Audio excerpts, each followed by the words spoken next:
Hello students, welcome to K classes. If you like our video, please like, share and subscribe our channel. Hello everyone. Now the question is, show that 4 points 0, -1, 6, 7, -2, 3 and 8, 3 are the vertices of a rectangle. हमें क्या show करना है कि भाई ये जो 4 point दिए हुए हैं ये चारों पॉइंट किस चीज़ के, कोई रेक्टेंगल है उसके वर्टिसेस हो सकते हैं। ठीक, अब ये प्रूव करने के बाद हमें क्या और करना है, आल्सो फाइंड इट्स एरिया, तो इसका एरिया भी निकालना है अपने को। ठीक है, तो चलिए क्वेश्चन स्टार्ट करते हैं। क्वेश्चन क्या कहता है कि भाई 4 पॉइंट दिए हुए हैं, हमने 4 पॉइंट से एक रेक्टेंगल ड्रॉ कर लिया। रेक्टेंगल ड्रॉ करने के बाद A vertex, B vertex, C vertex and D vertex, ये 4 वर्टेक्स इसके हो चुके हैं जो कि दिए हुए हैं अपने को। अब देखिए ए है 0, -1। अब इसमें एक बात हमें ध्यान रखनी पड़ेगी, क्या बात है वो कि भाई 0, -1 तो हमने ए वर्टेक्स नाम दे दिया, ठीक है ये सही है बिल्कुल, हमने फर्स्ट वाले को फर्स्ट दे दिया। लेकिन सेकंड, थर्ड, फोर्थ ये बी, सी और डी, क्या ये ऐसा होगा? चलिए देखते हैं। अब ये देखने के लिए हमें क्या करना होगा कि भाई सबसे पहले तो ये क्या बोल रहा है कि ये रेक्टेंगल होना चाहिए, तो हमें रेक्टेंगल की प्रॉपर्टीज़ पता होनी चाहिए। तो रेक्टेंगल को प्रूव करने के लिए हमारे पास, रेक्टेंगल शो करने के लिए हमारी प्रॉपर्टीज़ क्या हो सकती है? सबसे पहली मेन प्रॉपर्टी होती है अपोजिट साइड्स आर इक्वल। तो इसका मतलब अगर हम a B is equal to C d and b C is equal to a d अगर प्रूव कर दें तो ये क्या हो जाएगा? रेक्टेंगल। हाँ, एक प्रॉपर्टी प्रूव करने के बाद ये रेक्टेंगल और क्या हो सकता है? ये पैरेललोग्राम भी हो सकता है, क्योंकि उसकी भी सेम प्रॉपर्टी होती है। तो अब पैरेललोग्राम और रेक्टेंगल में डिफरेंस कैसे हम कैलकुलेट कर सकते हैं, कैसे बता सकते हैं? उसके लिए हमें क्या करना होगा कि भी किसी भी दो एडजेसेंट साइड के बीच का एंगल हमारे पास अगर 90 डिग्री आ जाए तो इसका मतलब वही पैरेललोग्राम क्या बन जाता है हमारे पास? रेक्टेंगल। तो इसका मतलब हमारे पास क्या हो गया कि भाई हमें दो प्रॉपर्टी, दो कंडीशन इसमें क्या करनी पड़ेंगी? सेटिस्फाई करनी पड़ेंगी, तभी हम बता सकते हैं कि गिवन वर्टेसेस से बना हुआ फिगर हमारा क्या होगा? रेक्टेंगल होगा। ठीक है बच्चों, इतना समझ आ गया? तो हमें दो प्रॉपर्टी कौन कौन सी प्रूव करनी है? एक तो opposite sides are equal and दूसरी क्या करनी है हमें? कोई भी एंगल हमारे पास क्या होना चाहिए? 90 डिग्री। इसको हम लिख देते हैं, हमें प्रूव क्या करना होगा? Prove A B is equal to, opposite side कौन सी है? C D. Okay, and angle B ले लेते हैं हम, एंगल बी क्या होना चाहिए? 90 डिग्री। अगर हम ये प्रूव कर सकते हैं तो इसका मतलब ये क्या होगा? A B C D rectangle होगा। अब बात आती है कि भाई हम ये कैसे करें कि भाई ये रेक्टेंगल है। ठीक, अब बात आती है कि भाई हमारे पास यहाँ पे 4 वर्टेसेस दिए हुए हैं, तो ये क्या सीक्वेंस में होंगे?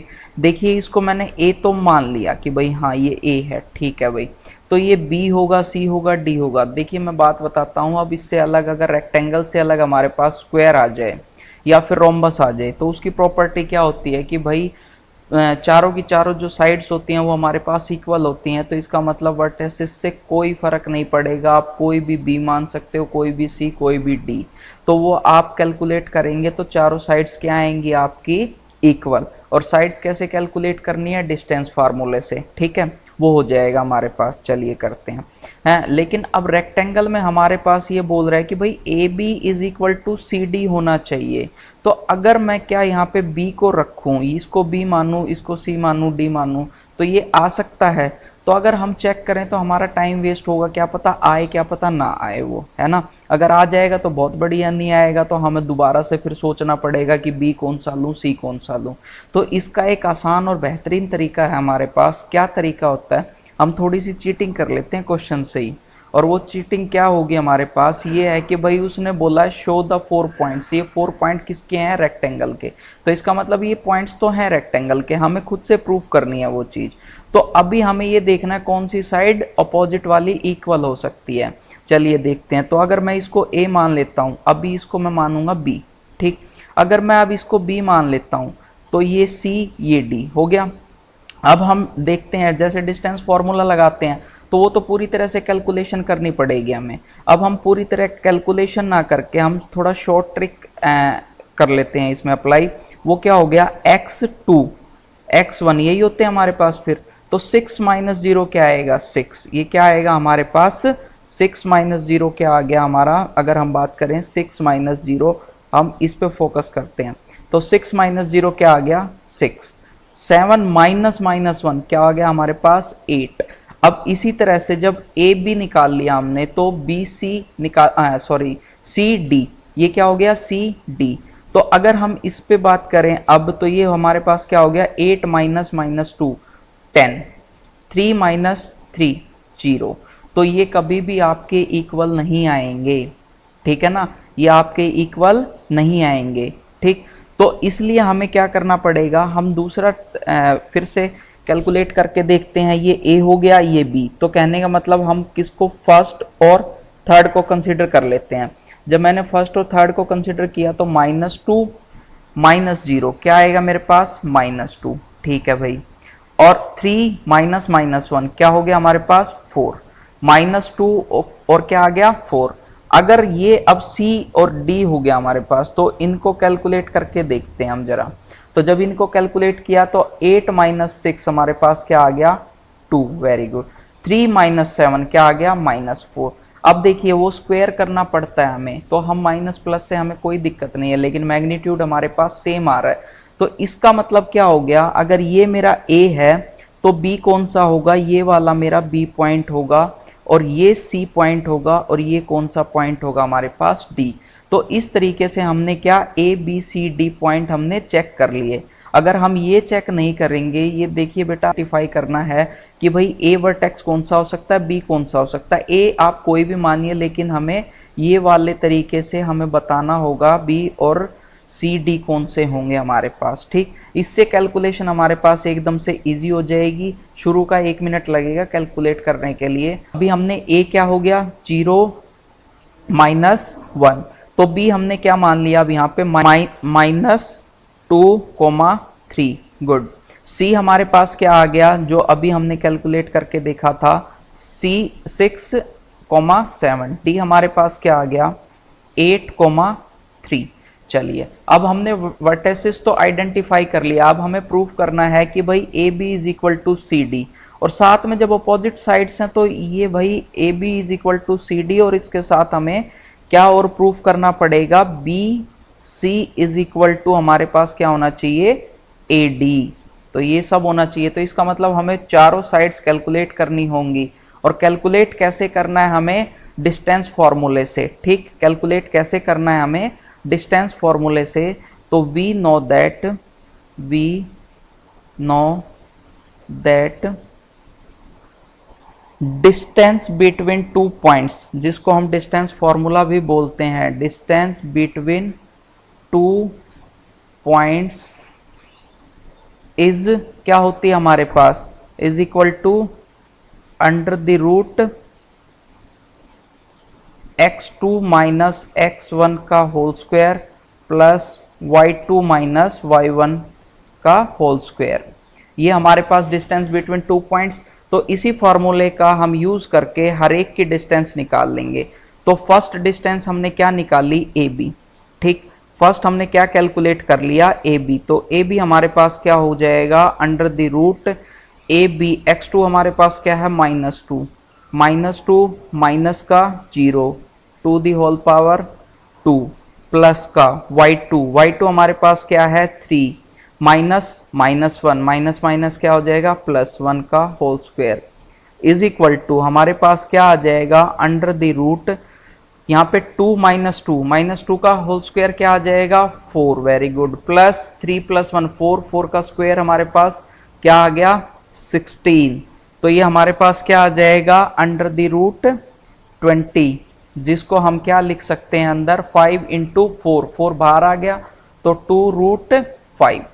ओके, अब नेक्स्ट हमारा क्या आ गया BC। हम किसकी बात कर लेते हैं BC की। तो BC is equal to under the root हमारे पास क्या है B और C। ये अगर x1 y1 है, ये x2 y2 है, तो वैल्यू हमने पुट की तो 6 माइनस का 2, माइनस माइनस प्लस 2 का स्क्वायर प्लस हमारे पास y2 क्या हो जाएगा 7, 7 माइनस 3 का whole square is equal to under the root, अब क्या हो गया हमारे पास 6 प्लस 2 8, 8 का स्क्वायर 64 प्लस 7 माइनस 3 4, 4 का स्क्वायर 16, ये हमारा क्या आ गया under the root 80 is equal to root 80 क्या हो जाएगा हमारे पास स्क्वायर देखें तो ये हो गया अंडर द रूट 16 इंटू 5, तो 16 का हमारे पास क्या आ गया रूट 4, तो 4 रूट 5। ओके, नेक्स्ट हमारा BC हो गया। नेक्स्ट चलते हैं CD पर, तो CD हमारे पास क्या आ जाएगा फिर से अंडर द रूट, अगर हम बात करें C x1 y1 x2 y2, तो 8 माइनस 6 वैल्यू पुट कर देते हैं का होल स्क्वायर प्लस 7 माइनस 3 का whole square, okay, is equal to हमारा क्या आ गया under the root 8 minus 6 2 to the power 2 हमारे पास क्या हो गया 4 प्लस 7 माइनस 3 4, 4 का square 16 is equal to under the root 20, और ये हम जानते हैं क्या हो जाएगा 2 रूट 5। Okay, very good. अब हम बात करते हैं CD के बाद हम गए कहां पर DA पर, तो हम कहां गए हैं बच्चों DA पर, तो DA हम कैलकुलेट करें तो हमारे पास क्या आ जाएगा 8 माइनस 0, DA की बात कर रहे हैं तो ये x2 y2 हो गया, तो 0 माइनस 8, 8 माइनस 0 भी कर सकते हो, कोई फर्क नहीं पड़ेगा क्योंकि स्क्वायर है, अगर माइनस भी आ गया तो क्या हो जाएगा प्लस हो जाएगा ऑटोमेटिक, तो 0 minus 8 2 square plus y2 minus 1 minus 3 minus 1 minus 3 whole square is equal to हमारे पास क्या आ गया under the root minus 0 minus 8 क्या हो गया माइनस 8, माइनस 8 का square 64 plus minus 1 minus 3 4, minus 4 का स्क्वायर क्या हो गया 16 अंडर द रूट हमारे पास फिर क्या आ गया 80, और ये क्या हो गया हमारे पास 80 क्या है 16 इंटू 5, तो जिसको हम लिख सकते हैं 4 रूट 5। Okay, very good. अब हम देखते हैं, देखो चारों साइड्स हमने कैलकुलेट कर ली, जब कैलकुलेट किया तो हमें क्या मिला कि AB की जो वैल्यू आई है मेरे पास वो आई है 2 रूट 5, और CD की वैल्यू जो आई है मेरे पास तो वो क्या आई है 2 रूट 5। वेरी गुड, तो AB is equal to CD, तो एक चीज तो हमारी प्रूव हो गई, बहुत बढ़िया। अब दूसरी अगर साइड देखें इसकी जो अपोजिट साइड्स रहेगी तो वो BC हमारे पास क्या आया है 4 रूट 5, और DA हमारे पास क्या आया है 4 रूट 5, तो इसका मतलब ये वाले भी हमारे क्या हो गए इक्वल हो गए। तो हम इनको क्या लिख सकते हैं कि from above equations above solution हमारे पास क्या आ गया कि भाई AB इज इक्वल टू क्या आ गया हमारे पास, AB किसके इक्वल है CD के, एंड ठीक AB किसके इक्वल आ गया CD के, and BC is equal to DA। तो इससे हमारा ये क्या प्रूव हो गया कि भाई ये जो फिगर है हमारे पास ABCD इज पैरेललोग्राम, कि भाई ये कंडीशन पैरेललोग्राम के लिए तो बहुत सेटिस्फाई होती है और ये रेक्टेंगल के लिए भी होती है। तो अब भी हम ये बात करें तो ये रेक्टेंगल भी हो सकता है, पैरेललोग्राम भी हो सकता है, बिल्कुल। लेकिन अब साथ में जो मैंने ये कंडीशन बताई थी आपको कि भाई अगर हम angle B is equal to 90 degree आना चाहिए, तो एंगल B में 90 डिग्री कैसे ला सकता हूं, अब मेरे पास चारों साइड्स बराबर हैं, बिल्कुल सही। तो अगर मैं क्या करता हूं, AC कैलकुलेट कर लूं तो ये हमारे पास एक ट्रायंगल हो गया, ठीक, ABC में हम AB कैलकुलेट कर चुके हैं, BC कैलकुलेट कर चुके हैं, मैं AC और कैलकुलेट कर लूं और इसमें पाइथागोरस थ्योरम को सेटिस्फाई कर दूं कि भाई AC का square is equal to AB square plus BC square, तो इसका मतलब हमारे पास ये क्या हो जाएगा, ये हो जाएगा 90 डिग्री। तो अब नेक्स्ट स्टेप में हमें क्या प्रूव करना होगा कि भाई पाइथागोरस थ्योरम कहां पर, ABC ट्रायंगल के अंदर, कि भाई ये ABC जो है मेरा एक राइट एंगल ट्रायंगल है जिसमें हम ABBC कैलकुलेट कर चुके हैं। अब हम क्या कैलकुलेट करेंगे AC, तो मैं यहां लिख देता हूं इन ट्रायंगल, अभी हमें नहीं पता ये राइट एंगल है कि नहीं है, इन ट्रायंगल ABC हमारे पास क्या आ गया AB इज इक्वल टू क्या है 2 रूट 5, BC हम कैलकुलेट कर चुके हैं इज इक्वल टू 4√5। अब मुझे क्या कैलकुलेट करना पड़ेगा, मुझे करना पड़ेगा AC। तो AC क्या हो जाएगा, अंडर द रूट। क्या होगा अंडर द रूट, इसमें A और C की वैल्यू क्या गिवन है हमारे पास कि भाई A क्या है 0-1 और C क्या है 6, 7। ओके, तो अब डिस्टेंस फॉर्मूला यहां लगा देंगे तो यहां क्या आ जाएगा 6 - 0 6 का स्क्वायर प्लस 7 -1 8 का स्क्वायर। ओके, तो ये हमारे पास हो गया 6 का स्क्वायर 36 प्लस 8 का स्क्वायर हमारे पास कितना आ गया 64। तो ये कितना आ गया हमारे पास अंडर द रूट 100। तो ये क्या हो गया 10। तो AC हमारे पास क्या आ गया 10। अगर हम अब ये प्रूफ कर दें, इसके अंदर पाइथागोरस थ्योरम होना चाहिए हमारे पास कि भाई AC का square is equal to AB square plus BC square. क्या होता है hypotenuse square is equal to base square plus perpendicular square. तो अगर हम इसमें देखें तो AC स्क्वायर हमारे पास क्या आ गया 10 square is equal to AB square क्या है 2√5 की होल स्क्वायर, BC क्या है 4√5 होल स्क्वायर। ओके, तो ये अब हम बात करें तो लेफ्ट साइड कितनी आ गई 100, राइट साइड में क्या आ गया हमारे पास 2 का स्क्वायर 4 और ये 5 20 प्लस 4 का स्क्वायर 16 इंटू 5 क्या हो गया 80।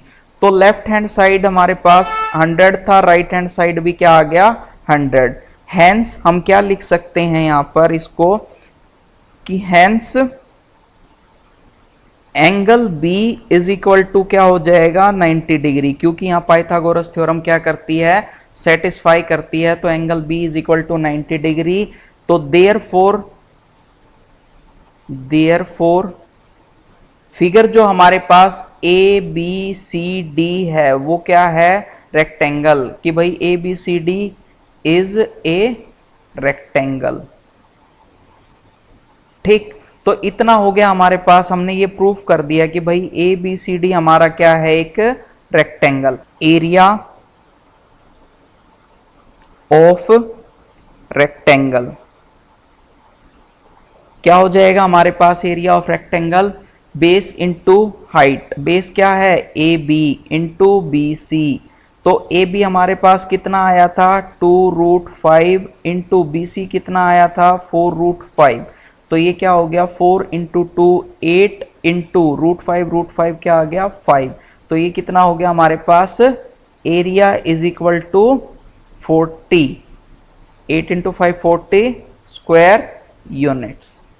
ओके, तो हमारे पास प्रूफ भी हो गया और हमने आंसर भी निकाल दिया। आंसर क्या था area 40 square metre. Okay, thank you. For personal online math classes, you can contact us on our WhatsApp number 8950269805 or you can email us at kclassesconcept@gmail.com.